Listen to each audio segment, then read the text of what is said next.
Hello friends, I'm Chrissy. Welcome to or back to my channel. And today I am doing the All About Tarot 2022 hashtag from Simon at the Hermit's Cave.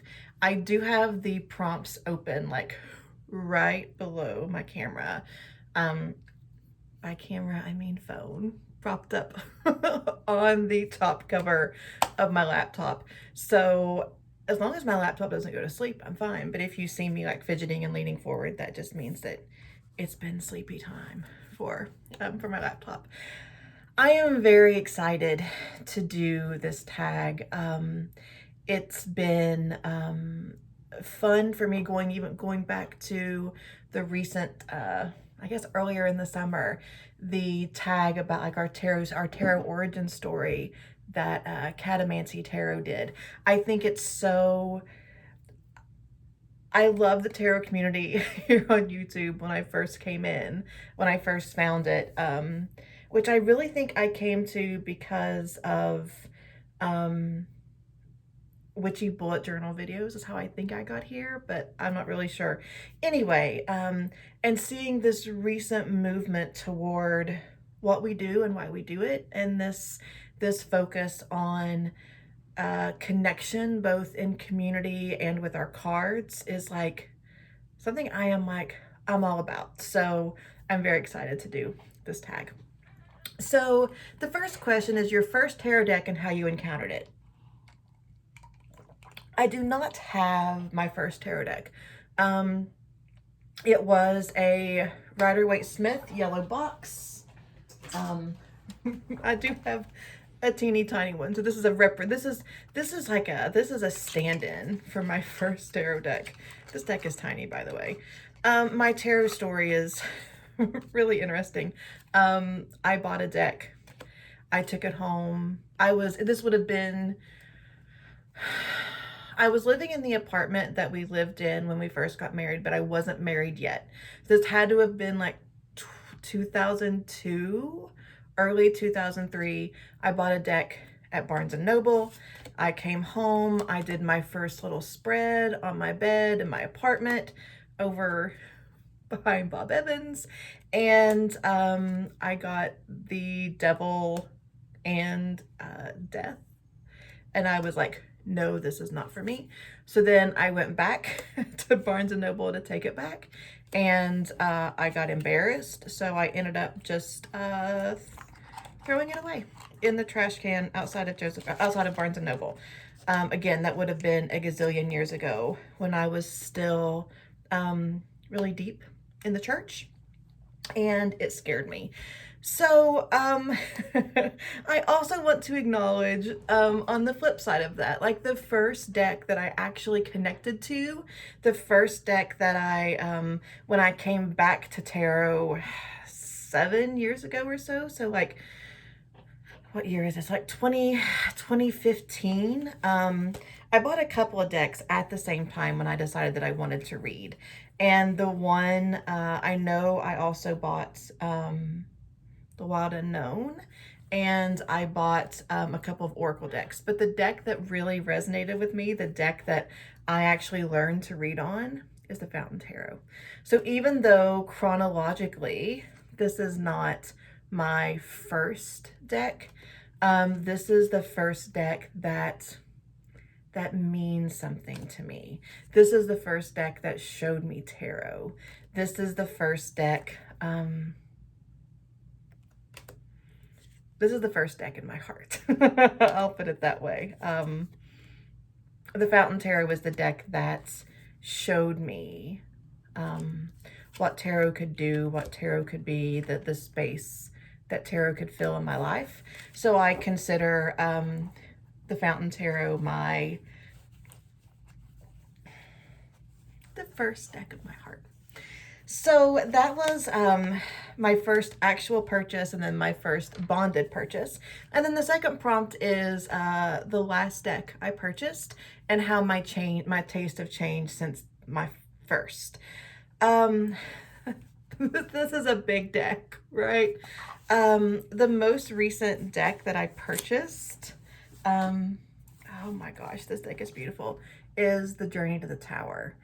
This deck it took me a while, and purchasing a lot of decks. I need to put something on this. This is getting a bow. To realize that my preferred aesthetic is photography, which, I mean, logistically, I should have known. I mean, that's my preferred. That's the art that I collect around my home. That's the art that I make to some degree.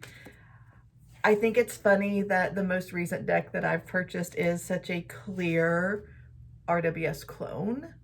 Like, I love this deck. I am so pleased with this purchase. So I think it's funny that my collection is so rambly. And it did take me a while to get here, to get to my preferred aesthetic. And this is it. Like, this is, so I don't know that my taste necessarily changed, or that it kind of took a while for me to find what my taste is in the tarot world, the tarot experience. So my most recent purchase is the now very new but highly beloved Journey to the Tower. So the third prompt is, why tarot? And the answer here is complicated, but not at all. In my mobile job, in my day work, I am a mental health professional. And because of that, I am really, really good at calling other people on their crap. On saying, are you seeing things this way? Have you thought about X? You know, I'm really good at that. But I am not good at that with myself. I think, and I say this in my work all the time, I think we're just too close to see our own crap a lot of the times. We can, you know, we can make excuses. We can say, no, that's not valid. I think we have a hard time because we're too close. And tarot, I know, I've done a lot of studying with Lindsay Mack, to the point that this almost sounds trite, but it's trite because it's true. Tarot is a mirror. And tarot shows me the things that I may not, the things that I'm reluctant to admit, the perspectives that I'm reluctant to consider. Tarot is my little therapist in my pocket. And I don't say that to in any way demean therapy, because it's my livelihood. But there's this casual confrontation that tarot gives, and that's why I love it. My tarot pet peeves, I have a couple. We'll see which ones I actually talk about here. My biggest one is a pregnant empress, and I understand 100% that is my own, that's my own stuff. That is my own journey with infertility and loss, that a pregnant empress, just, I kind of ignore it. I don't engage well with a pregnant empress. It is not a deal breaker at all in a deck. But it does give me pause. I have to go out of my way to find something else in the card to connect with when I bring a deck home with the pregnant empress. I have an emotional reaction. I feel completely different, completely other than a pregnant empress. In the same way that those who are mothers feel differently connected to a pregnant empress, right? So I understand that's two sides of the same coin, but that is truly a barrier for me. But again, not a deal breaker. Another pet peeve that I have just in general is like any sort of gatekeeping around how we read tarot and what we do with it, and what decks are good and what decks are less than. I sometimes I struggle with the and I'm completely aware that this is because I have created a deck myself. Um, but any sort of, I don't know. I just, we like what we like, we create what we create, we read how we read. Um, can we just put less good, bad, worthy, not worthy, beginner, expert? Can we just put less of that on the table? All right, I'm moving on. Favorite tarot spread? It's a 3 card. And for me, the way I read each day is different. I choose my anchor card, I interact with it. I'm sorry, there is like, you can probably hear that motorcycle of some sort, like right outside my house. But I choose a single anchor card. I process it. I spend a few minutes with it. I journal about it a little bit typically. And then I let that then develop 2 additional questions, or like, the shadow and light side, or, 2 things to bring together, especially if it's like, if it's the Chariot or Temperance, I'm looking for like, what needs to be blended better or what needs to be balanced better. Yeah, I have my anchor card. It's like I'm showing you. I have my anchor card, which I choose from my deck, from the Narrative Alchemy Tarot, which is sitting right here. And then my secondary cards for the last several months have been coming from the Tarot of the Drowning World, because I can't step away. I've tried to bring other decks in, and no, I still have lots to learn from Tarot of the Drowning World. So yes, a 3-card spread that is different every day with an anchor card, and then I developed 2 questions for the other 2. My preferred tarot system, I'm Rider-Waite-Smith. It's what I wrap my head around. It's what I feel is able to balance the mundane and the esoteric at the same time.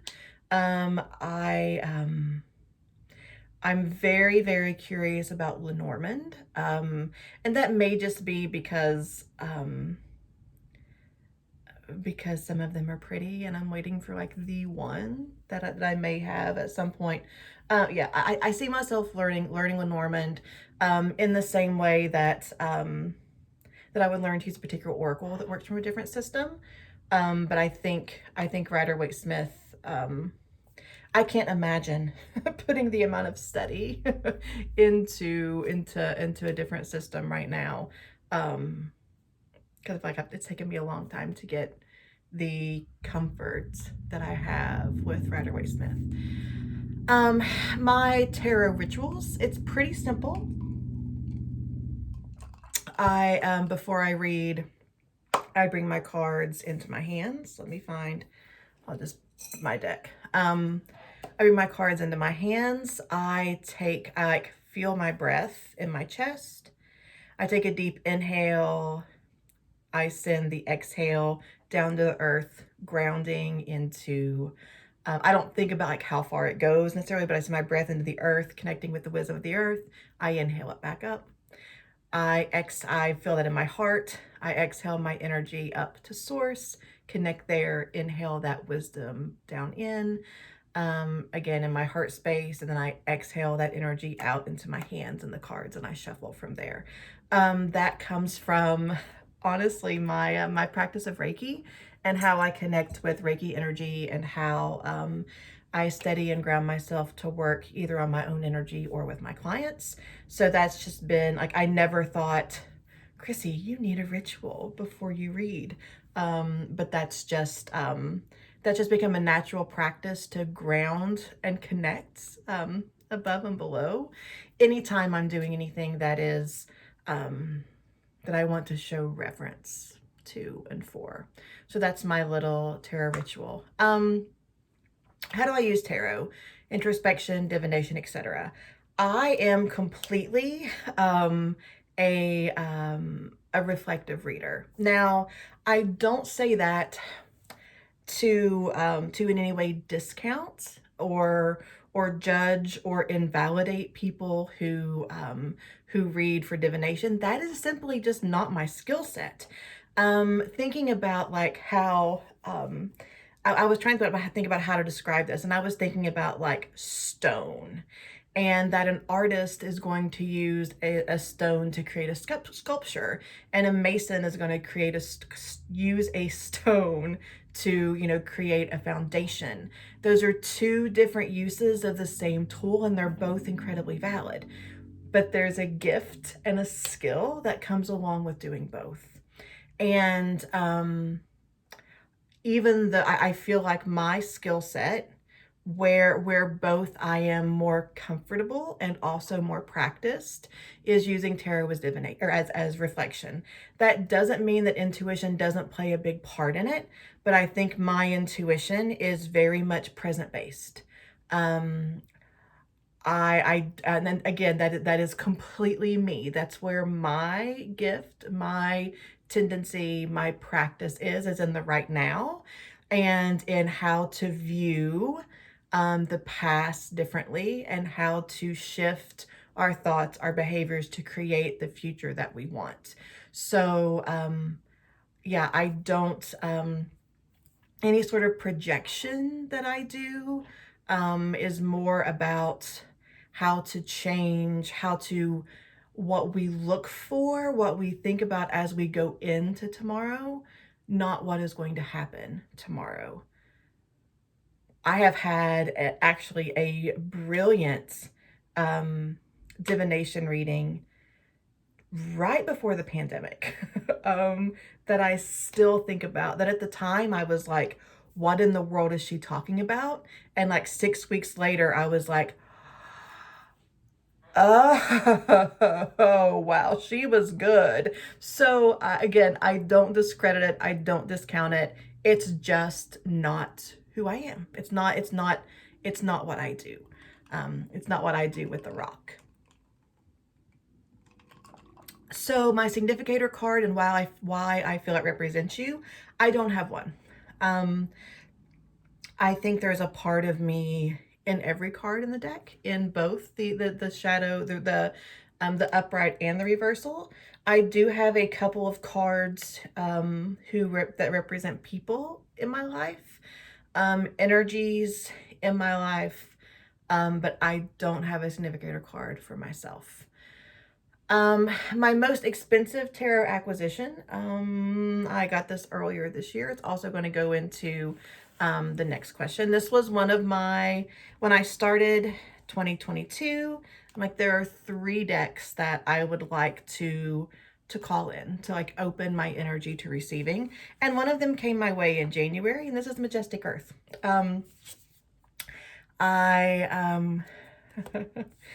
I was able to snag this deck when Dawn Michelle did her, when she released some decks. I want to say it was earlier this year, like maybe even like January of 2022. I am part of her Weaver Circle, and I was able to purchase this deck off of her then, and it at an incredibly fair price. Like I'm still like, she could have triple what she released it to me for, and I'm really grateful for that. So part of this is like, not only wow, I love how some cards are even more vibrant when they're in the direct sunlight and in the reflection of my phone screen. I really enjoy this deck. I use it, I've used it before. I've gone into past life regressions before. It's really nice to see myself in the card, and like to do a reading around it. And in this card, you know, where, like in this expression of the Tower, where am I? And to see what cards tell me about that. I'm in a phase in my practice where I don't use a lot of oracle cards, but I will use typically just 2, but I'll use multiple tarot decks in a reading. And this is one that I really enjoy bringing other decks into. So yes, my most expensive acquisition was the Majestic Earth.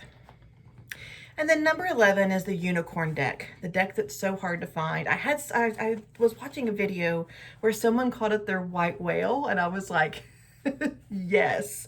I was very lucky, and I think yesterday's video talked about this, but I want to show this too. This week I received another of my white whale decks that I was hoping to speak into my life this year, and I now have the Augenblick.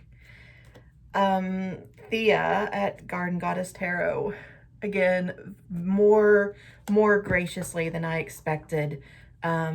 Incredibly reasonable financial exchange for this deck. I never thought I would hold it. And I honestly thought if I did, it would be the square one. And I really, really wanted this tarot size. I've had it. Today is Monday and I got it on Saturday. So I've looked through it. I did hashtag that 9-card spread with it. And it's got my number. It's got my number. This is the second of the third white whales that I managed to get, that I have. The other one is still eluding me. The deck I would love to have, and I am so frustrated because I remember specifically it was around the time maybe that I had bought the Fountain Tarot, or I wasn't reading. I feel like the Fountain Tarot was basically the only tarot deck I was reading because I wanted to learn it. So I was buying oracle cards, and I remember like when I was in the passenger seat of my car, we were driving home from a weekend to see our parents. My husband and I are from the same town.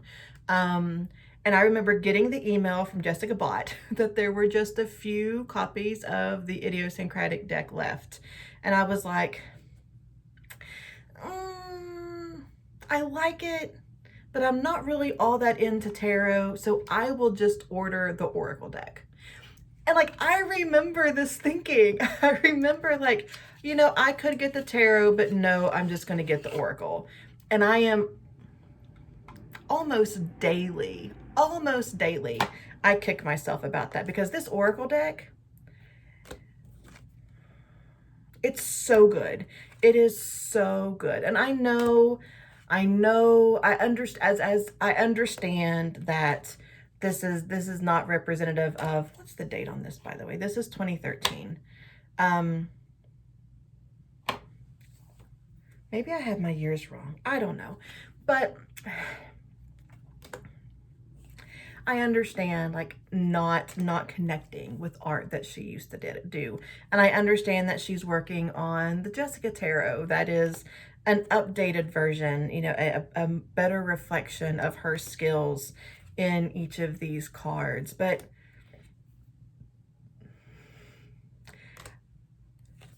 I've often wondered, like, what would I give to have the Idiosyncratic deck? What would I give to have the tarot accompaniment of the Amethyst Oracle? The only time I've seen it up for sale was several weeks ago, and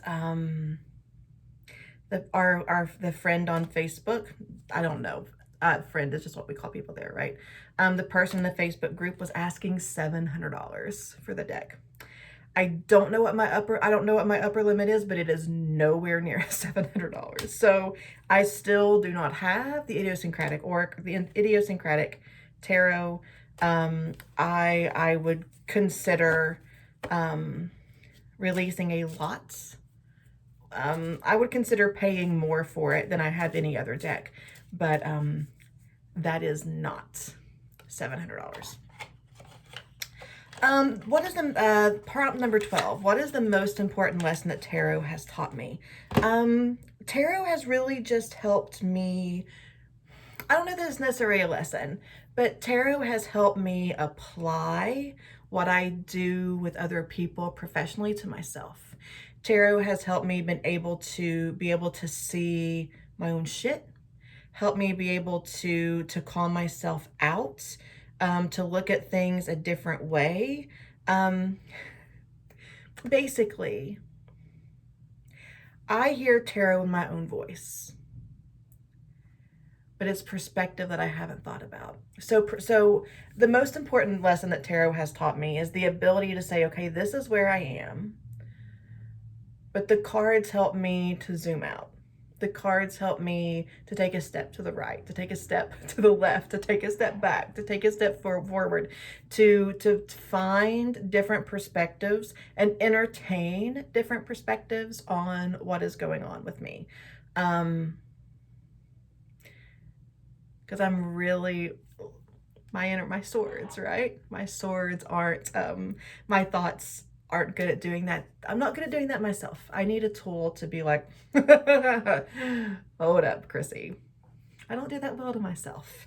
And also, like, tarot has really taught me to trust my intuition.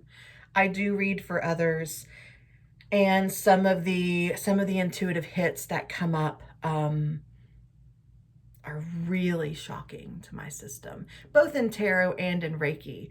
But I think there's also been this this ability to trust my own gifts and trust my own knowing that tarot has offered me.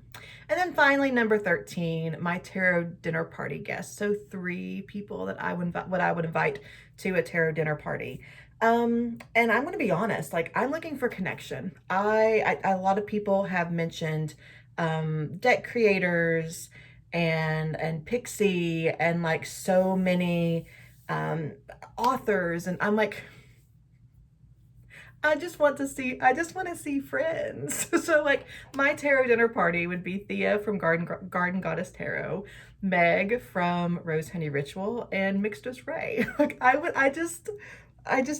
I know that in a room with them I would feel really old, but my friends are a decade younger than me, so I'm convinced that we would be fine.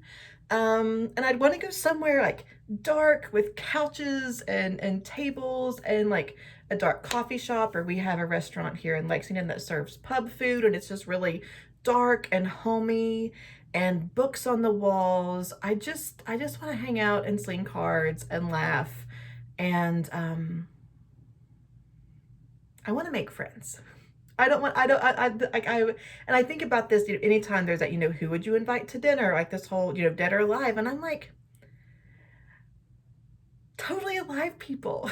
I'm not looking to interview to gain wisdom. I want to deepen connection. So yeah, the Meg, that makes just right. All right, I think I hit all 13. I will link Simon's video in the description box below. I would love, I'm really excited. I've watched a few of these videos. I'm excited to watch more. And I hope you have a great day. I'll see you soon, friends. Bye.